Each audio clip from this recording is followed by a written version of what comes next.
Hi friends, कसे आहात तुम्ही सगळे आणि कसा चालू आहे तुमचा अभ्यास? तर आज ना रविवार होता. नेहमीप्रमाणे रविवारी थोडी एक्स्ट्राची कामं असतात, त्यामुळे अभ्यासाला बसायला उशीर होत असतो. आणि मग मी आज बसलेली होती 12च्या दरम्यान अभ्यासाला आणि त्यानंतर मग मी सुरू केलेलं होतं.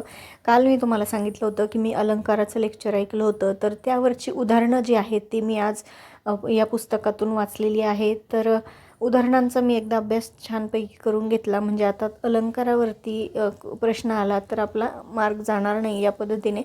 तर त्यानंतर ना मग मी बाळाला झोपी लावलं आणि मी सुद्धा थोडा वेळ झोप घेतलेली आहे, कारण रात्री ना त्यांनी फार चिडचिड केलेली आणि मग त्याचीही झोप झाली नव्हती आणि माझीही झाली नव्हती.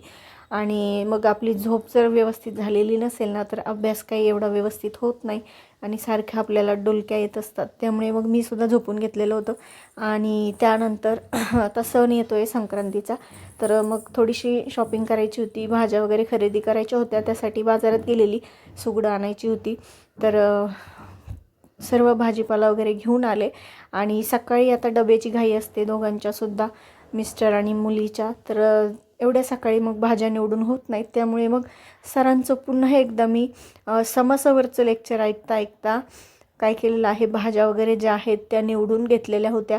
म्हणजे त्यानंतर स्वयंपाक बनवला आणि त्यानंतर जेवण वगैरे आटोपल्याच्या नंतर पुन्हा मग मी अभ्यासाला बसली. तर या वेळेमध्ये ना मग मी आज जे कायदे आहेत किंवा आपला ICDSचा जो घटक आहे कायद्यांचा, तर ते कायद्यांचा अभ्यास मी व्यवस्थित त्या ठिकाणी केलेला आहे.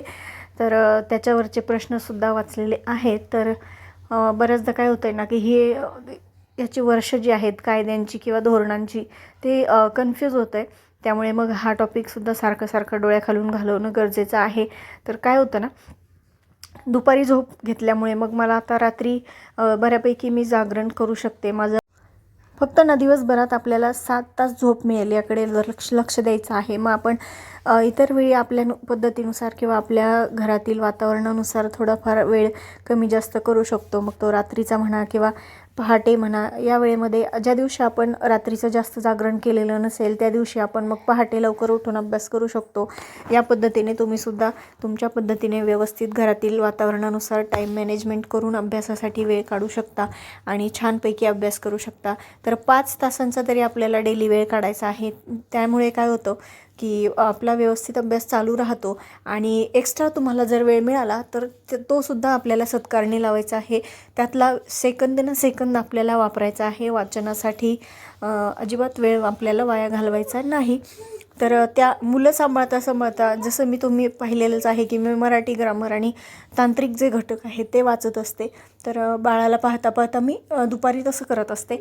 आणि मग जेव्हा आपल्याला निवांत वेळ भेटतो, जो 5 तासांचा मी तुम्हाला बोलते, तर त्या वेळेमध्ये आपल्याला जे इम्पॉर्टंट टॉपिक आहेत, गणित बुद्धिमत्तासारखे विषय आहेत, काही नोट्स काढायचे असतील तर त्या तुम्ही या वेळेमध्ये करू शकता. तर आमच्या सोसायटीमध्ये ना कुणीतरी जोरजोरात कपडे धुत आहे, त्याचा आवाज येत आहे तुम्हाला.